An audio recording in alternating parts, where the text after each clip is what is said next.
Hello everyone, welcome to the Comic Quest Prologue. I'm your host, Joey the JAG, and today on this very Christmas Day special video, I'll talk about the category I will be going in the upcoming 2025 Webtoon contests, Webcomics Legends. Now, for those of you that don't know, I am not a professional artist. I didn't go to art school. I don't have an art degree. I don't have an art teacher or coach teaching me how to do arts. I have a hard time going on YouTube and looking at tutorials because it's very hard to comprehend, because there is a variety of different people that do art differently and in their own way, and it's really hard to understand. So I decided to do an art documentary on my artistic journey, and that is why I'm doing these videos. So I'm doing them more for me to get better and move to just do a diary video series on my progress of making art and comics and all sorts of things.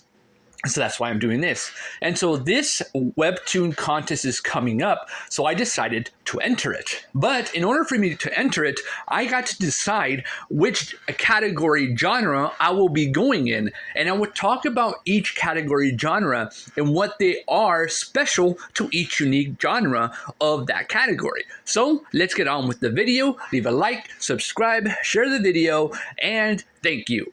So first off the bat here, we're going to look at most feels.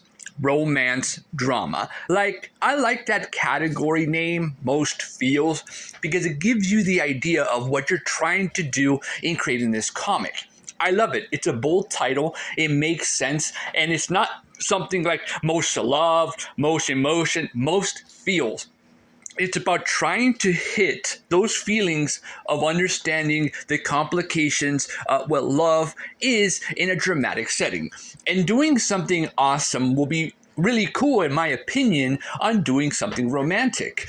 And in a lot of ways, this is a good challenge for some of us that aren't really into romance, but we can learn to become good at romance and good at drama. We can look around us, look at our families, look at our friends, go to a coffee shop or a local grocery store or a place where there's a bunch of people like the mall, and observe people, see like the way they talk, the way they act. Everyone has something, and you can get an idea like, what if there is a weird situation where there is a boyfriend that is a zombie, and she's walking around with this zombie and everyone's terrified, and she's going around and they're going to Victoria's Secrets, for example. It's a place where they sell lingerie and things like that for women, and that's kind of stuff. And people are like, who is this? And she's like, oh, this is my boyfriend, Henry. And she's like, do you know he's a zombie, right? He's like, yeah, duh. Don't you see him? He's basically dead, right? And they're like, what your boyfriend is a zombie? And she's like, yeah, duh, right? But the idea is like, usually you got to run from these zombies because they'll eat you, right? Why isn't this zombie eating her? What's the problem there? What's going on here? What is the purpose of her dating a zombie? And so that could be an interesting dynamic there. Maybe there's a backstory, and you can literally make like 40 episode series about this situation, like way backstory of how a virus breaks out and how they get together but by a girl and a zombie. I think it might be interesting, right, in doing something like that and creating something romantic but also dramatic, but it's in a apocalyptic type of setting where there's no apocalypse really. Everyone's still alive, but somehow she's with the zombie. What happened, right? So that could be an interesting story, right? That could be fun and exciting, right? Something new, something fresh, especially in today's standards where there's so many zombie films going on around us that they're all still engaging, especially if you create one of the most important aspects of a zombie film, and thanks to George R.R. Romero, right? Those movies, the reason why they're so popular is because of the feels. Most feels. You feel the moment of tension, of desperation, of them trying to survive a mall that zombies are around it and they're trying to survive all together while waiting for a couple of days, and each day goes by and some of them, the humans, get deranged and crazy and insane, right? So that can also be in this particular type of story. For example, you can introduce a very straight edge zombie killer, like a bounty hunter killer who is like this teenage kid who is so good at killing zombies that he wants to kill every single zombie because maybe the zombies killed his family or something and he wants revenge against all of them.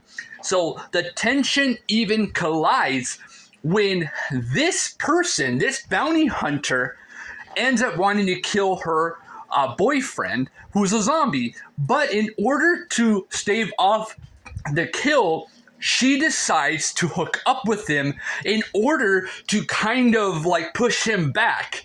But the problem occurs when they actually start falling in love with each other, but she still likes the zombie guy, right? So that could be an interesting, dramatic, romantic situation going on. Because, I mean, who wouldn't love a bounty hunter zombie killer who will save you and protect you? But at the same time, you have a zombie over here that's good and will protect you too and understands you and loves you, right? And will do anything to sacrifice himself for you too. But there's kind of that parallel. Who will she choose? And that right there will be good for most feels. But that's just an example of an idea you can do, just a way to give a more understanding of what I'm trying to say when it comes to most feels. Try and find a romantic story that's based on dramatic settings and put it together and give it to people that love that type of stuff. That's the only way to do that, especially if you want to pass through the first round. You gotta be able to really hit the feels of the judges and the people reading your comic. And the more relatable the story, the more progressive it will be for people to enjoy and want to read more of your story. That's how you'll through the first round of the contest. When you're able to deliver something unique and special and something different that is a little bit weird, of course you're always going to get some type of argument like, why a zombie guy? Why? Like, why? Now he's protecting her? What is this? This is this dumb, right? But that's okay, because remember, everybody's fruit is not the best liked by different people. Meaning that not everyone is going to like oranges. And just because they don't like oranges doesn't mean that their opinion is bad or wrong. It's up to the people that like your content. That's what truly matters. Who cares about the people that don't like your stuff? But you do have to give them respect in the sense of, I understand why you don't like it. You have to be honest with yourself and understand where they're coming from, and understand the people that like your story and where they're coming from. It's all psychology, really, because you have to understand why this person hates your comic and what you can do to fix it in their liking. It's not about, oh, this person hates me, I'm not gonna, who cares about him? No, it's about being mature, responsible, and respectful. And maybe you can talk to that person, and you and that person can have a good type of conversation, maybe on YouTube, maybe over the phone, or some messages, whatever, in order to give yourself some opinions over time. You give that person that didn't like your comic at least respect, and even if they don't like your story, you're like, you know what? I respect this guy or this girl. I respect them because even though I didn't like their comic, they still gave me respect, and they understood why I didn't like it. And you know what? I'm actually gonna continue reading this comic book, even if I didn't like it, right? And maybe I'll end up liking it down the road. I don't know, right? So don't be a Grinch when it comes to, oh, this person doesn't like my stuff, who cares about him? No. It doesn't matter what people think about your story and what you're making, but it does matter the way you approach the people that don't like your stuff. That's what I'm trying to say. it does matter how you respond, and you respect everyone, even the people that like your comic as well. Because the people that like your comic can be also annoying as well, because they might want to see something that you don't think you want to make, right? They might think a story is going to go in a certain direction, but then it doesn't. And guess what? They're like, oh, why did you do that decision? That's the stupidest decision. It doesn't matter what they think. What matters is the respect and the value you're giving them. That's what truly matters, because at the end of the day, it's really about how you can create something that is worth reading, worth liking, worth enjoying, and that is most feels. Now we have most epic. Most epic here is action fantasy. But interestingly, when you look up action fantasy, it's actually adventure fantasy. But when you look into it, they're two different genres of a category. So basically, you got action, which is basically a story based on visual understanding of what is happening in the story at that moment. You got to have action, action, action. It's got to be nonstop action in a sense of understanding the visual action. That's why it's action. But fantasy is in a setting that can exist in any type of situation having to do with magic or sorcery or any type of fantastical element in that story. So action fantasy actually falls in a simple category called adventure fantasy.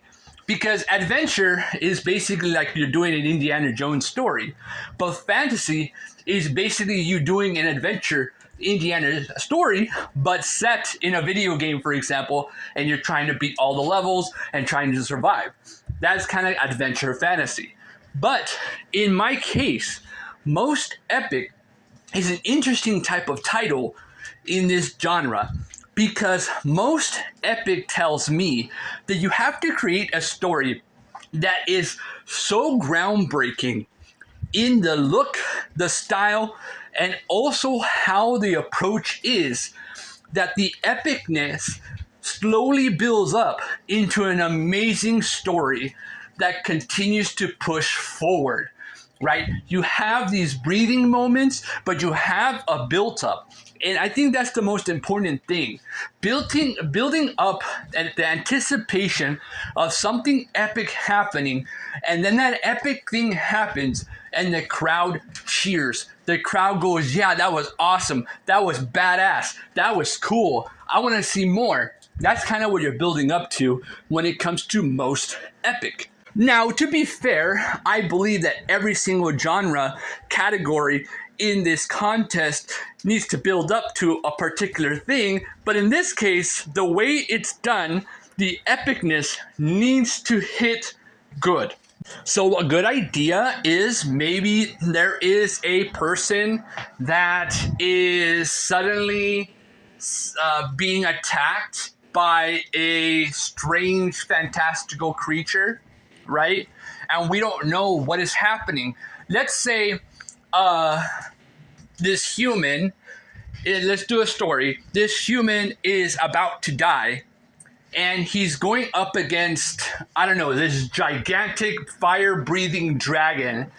And the story is that he has already burned down the entire world, and nothing exists anymore. And he is the last human alive, and this dragon is about to burn him. And as he's about to get burned, he says, let me tell you how I ended up in this situation. Let me tell you how I ended up dying. Let me tell you the entire story of how my world got destroyed by this fire-breathing dragon, right? So then as people read the next 40, 50 episodes, again, there is this story of, oh shoot, so this world is gone. He's the only human alive. What else is around? Like, what is this based on? How did it happen, right? And that's something interesting and engaging because it creates that type of series effect that you want. You want to get to that point. And you know what? You might not get to that point until the final episode. And that might take, I don't know, maybe 300 episodes, maybe 400, 500. I don't know. I mean, One Piece has been going on for 1,000-something chapters. So you can be going for 1,000-something episodes. I mean, it's a tall order, but some people are going to do it. And so the idea is, shoot, when are we ever going to get to that moment? Is it this moment? Nope. Is it this moment? Nope. Is it this moment? Nope. Is it this moment? Nope. When? When is that going to happen, right? And so the moment happens when you least expect it, and it's a huge, epic shock of how it actually happens. That is where it goes, because when it comes to epic, you have to understand that people have anticipation. Every time people make a remake of a movie, right, and they're like, oh my gosh, they're remaking a movie, the reason why people get upset is because the feeling of the original movies aren't intact with the epicness and the love it once was. So the remakes are just hollow versions of those movies. And in the same case, when people read your comic, right, they want you to land on that epicness, right? And when you do a Game of Thrones season 7 type of scenario, where if you have seen season 7 of Game of Thrones, and it's building up to this moment, and then you get what we got, we pretty much get like poop. We get mush, and we get mushy mess, and you don't want to get up to that point. So the idea is, you write the ending. You write the beginning and you write the ending. Not the total ending, but in this case, you are writing the beginning and the ending of the story. So you're going to get to this moment in the story. And the moment when you get to that part of the story, you got to hit hard. You got to build so much anticipation that it feels epicness and worth it. Remember, not everyone's going to like it. No matter what. The problem with George R.R. Martin's Game of Thrones series, and why his books, The Winds of Winters, is sort of taking forever to do, is because no matter what happens, people are going to dislike the ending, right? Whether it's a good ending or a bad ending for particular people. Especially after they saw the ending of the Game of Thrones series on TV or HBO, they get basically what they got. And when you get that moment in the book, he has probably come to the realization like, oh my gosh, it's basically like the TV show. How can I change it to make it like an original story? And that's kind of a hard thing to do, especially if he already said, well, the book is like the TV show. Basically, it's beat for beat on what happens in the season 7 series finale. But there's differences. People that on the show that don't die in the book. So that's the interesting thing. So he has to find a way to cut around that corner and find a right way of building that story to satisfy everyone. And that's the thing. You got to think about satisfying everyone. And by satisfying everyone, when making your story, understand your fans, understand what they like and didn't like, understand the potential of that final epic moment. And when you get to that epic moment, remember this one key thing I'm about to tell you. You have to hit the landing based on the people that don't like your stuff and do like your stuff. That's what I mean by everyone. You can't please everyone, but if you hit that final epic story in a way that even the people that don't like it understand it, they'll say, you know what? I thought that was crap what happened, but you know what? I think that's the best ending I've ever seen in a story. I think it's the best ending, but it sucks still, right? So with all further things, right, as we move forward in this category of what's good, that's just an idea of what most epic is. You got, it's so important, you got to make sure you hit that final chord, that final impact that will decide, okay, this is awesome. can't wait for the ending. Let's keep going, right? And then they keep reading, and then your story ends, and you're satisfied with it. Will it be easy or hard? Well, nobody said that this will be easy. But at the same time, as an artist, you gotta be the one to create that final moment, make an impact in yourself and the people around you that enjoy it. Most gripping.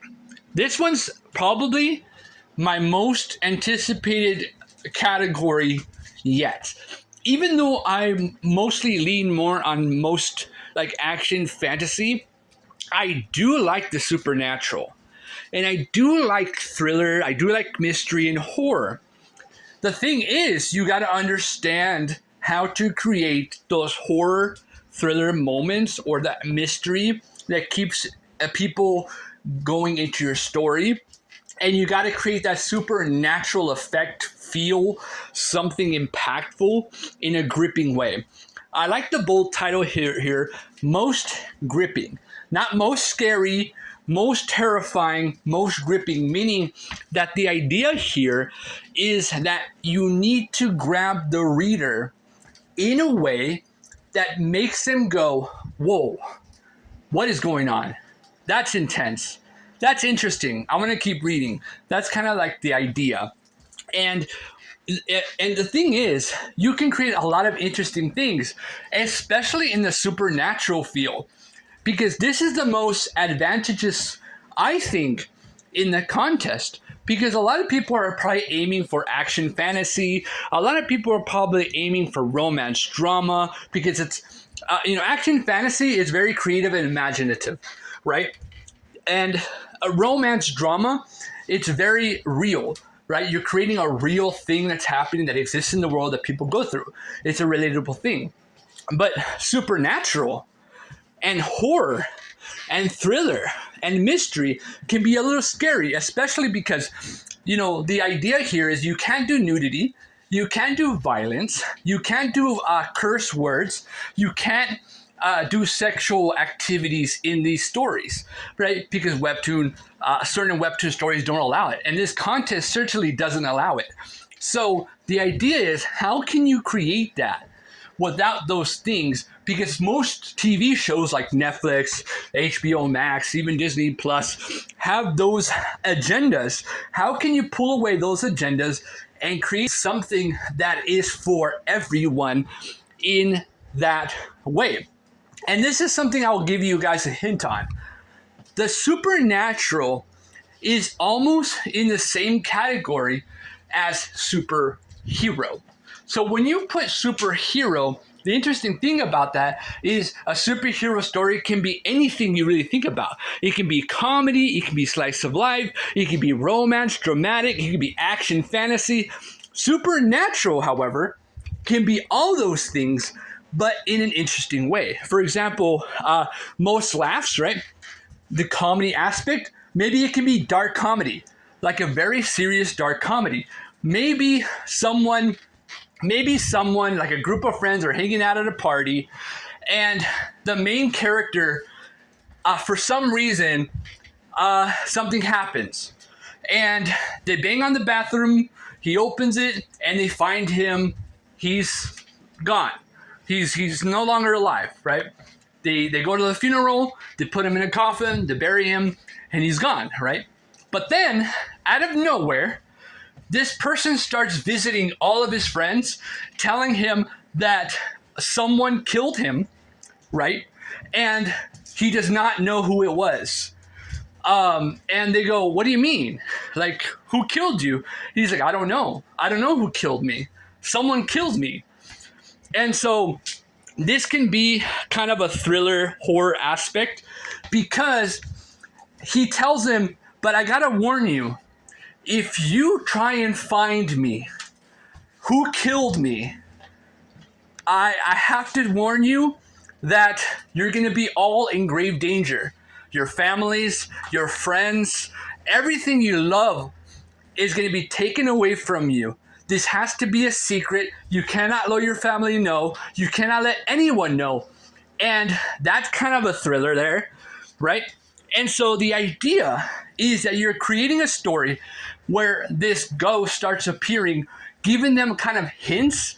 And the idea is that you can create a story that he can only remember who killed him if they go to certain locations of how he died. And the thing is, we saw you in the bathroom. He goes, no, I died way before the bathroom. But as us, the readers, wait a minute, we began the story with him talking to us. So how can he have been dead in the bathroom if he was like at the party with everyone else? So that means he died way earlier than the party. But how? How can that be possible? Right?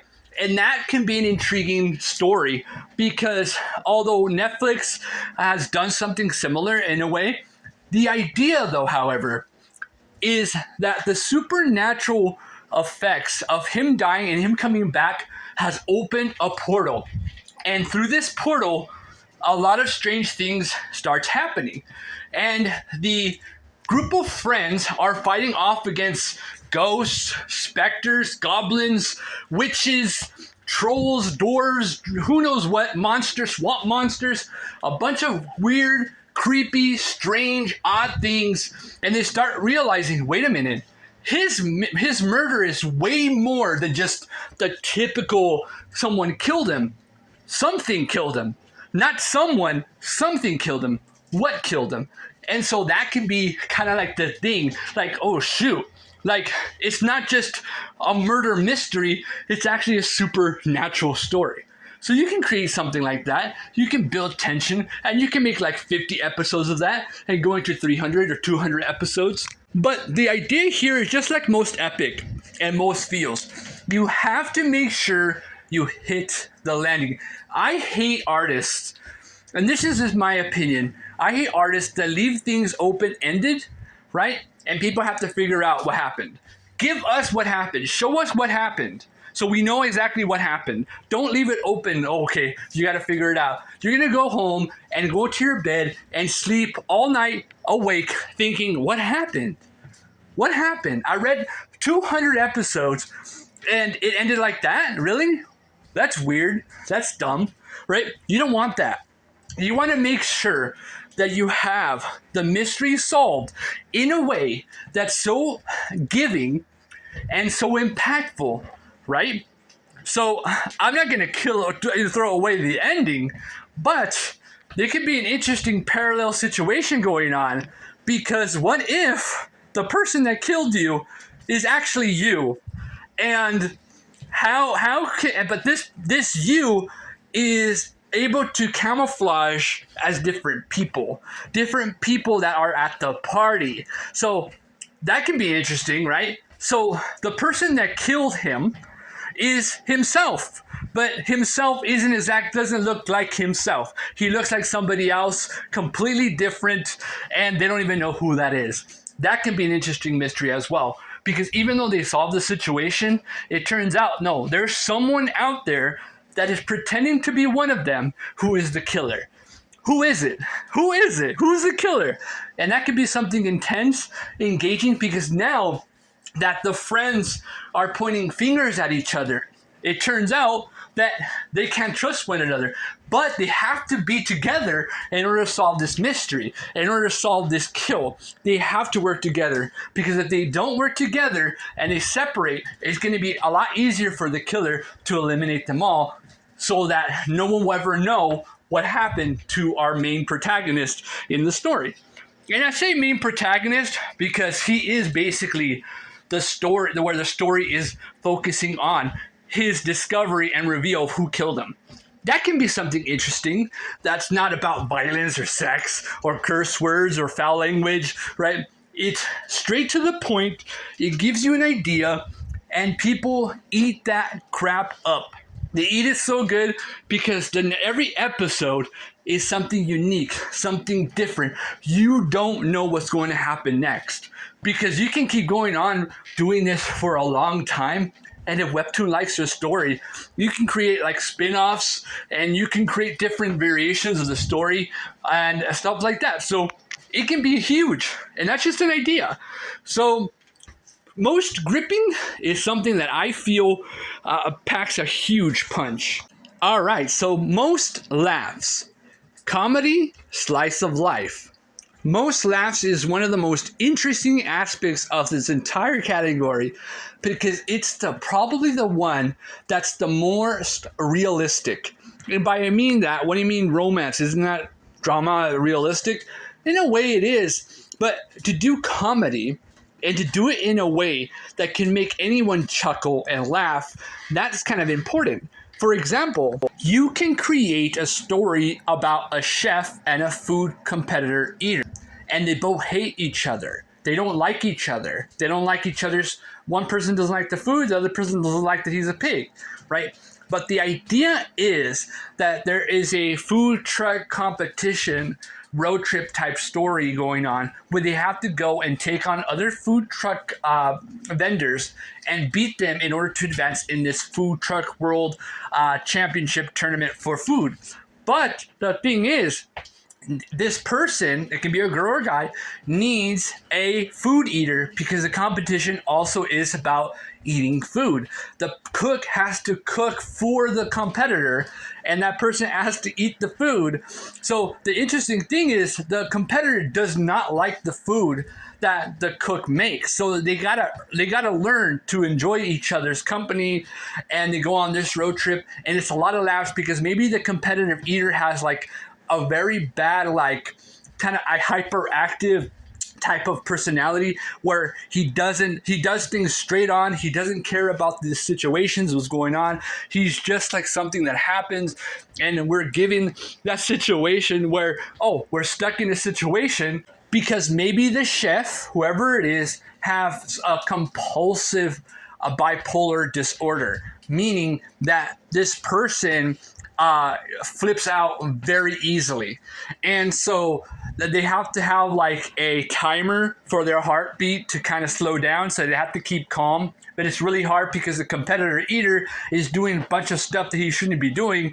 And so that can be a comedy slice of life type of story because it can be grounded in a realistic approach, but it can be funny because, they can be interesting, funny characters. They can, maybe she like every time they land somewhere, he runs off and she has to go find him, and they bump into weird people, maybe gangsters, mobsters, who knows what, mafia members.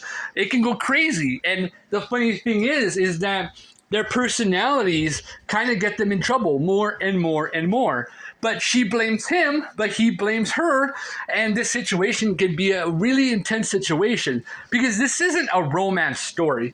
This is a comedy slice of life story. And the story of this thing is how two strangers can make a difference and work together in one common interest. And that can be interesting because remember, they don't love each other. That's not the thing about the story. The idea is that they want to win the contest or this tournament. But in a lot of ways, it doesn't go the way they truly want it to go. And so, yeah, you can have rivals, you can have enemies, you can have a lot of cool, interesting things in the most laughs. Because the cool thing about comedy is you can write some good jokes. You can make a plan and write down some funny humor that you think is funny. Maybe do a comedy like a comedy night type situation where you go on stage and you do some jokes. And maybe if people laugh at those jokes, then put those in your writing, right? And you keep on building that humor up and up and up, and create those humor in the visual style of how you're representing those jokes. And I think once you hit those jokes and people understand it in a simple manner, people will love it. I mean, look at Friends. Friends is an interesting show, a sitcom about friends trying to understand the world around them, and they get themselves in a lot of stuff, and they always try and find each other to help each other through a lot of things. And in this case, it could be a similar thing where the chef and the food eater, even though they don't like one another, have to rely on each other in order to comfort each other, in order to push through, in order to keep them going and keep on winning this tournament. And the tournament can last forever. It can be a long tournament because it's a world cross-country thing. And, you know, maybe the 50 episodes or 100 episodes is all based like in America. And then the chap story ends and it's like, okay, well, they didn't win. Or maybe they did win, but guess what? There's more. They have to now go to Africa and cook over there, or Europe. And you can do stuff like that. You can continue to build up the story and the stakes get higher and higher and higher. And that could be something interesting. Especially if you have other characters in the story that build background stories for them. You can have family members are going through a rough time or things. Maybe the way the chef is because of some family drama. And the food competitor is basically trying to cope with maybe something happened to his mom or dad or something. Or maybe he has an abusive father or abusive mom. Who knows? But that could be an interesting story. And we can get engaging stories of like maybe the enemies or rivals turn out to be friends. So it can really be a story about not who your enemies or friends are, but how you can give each other respect and love, even if you're competing with one another. And how together you can make the world a better place through competition, and how competition can make you better and a better person. And the story can be that these two individuals become good people in the fight to pretty much continue to passion or do their passions by combat in food eating or food cooking competition. And I think that can work, or something like that. Okay, so my decision to which category I will be doing next in this contest will be either most epic or most gripping. But because I feel that I will need to be a little bit more experienced to do like a horror or supernatural story and scare individuals and grip them, I think most epic will be for me for this contest. I can always go back down the road after this contest and do like a supernatural story down the road. And I can always do a most laughs or most feels type of story down the road. But for me, for right now, I'm doing action fantasy because I feel like I can create something engaging and interesting in a good story that makes sense to the world and the story that we're trying to create. And in a lot of ways, we can build up on that and people will enjoy it. So that's pretty much it for this video. I know it's longer than the other videos, but I really wanted to do a Christmas Day video for all of you out there in the hopes of entering this contest, give you some ideas. And you can use those ideas if you want. I don't care. Just make sure that when you're using the ideas, how you got them. You can say the Comic Quest Prologue. Comic Quest Prologue was the one that came up with this idea. I'm using it for the contest, so go ahead, use it if you want. I don't care. So yeah, thank you very much. I enjoy all of you. Merry Christmas, Xmas, whatever you say for Christmas, and happy holidays. See you all later. Bye-bye.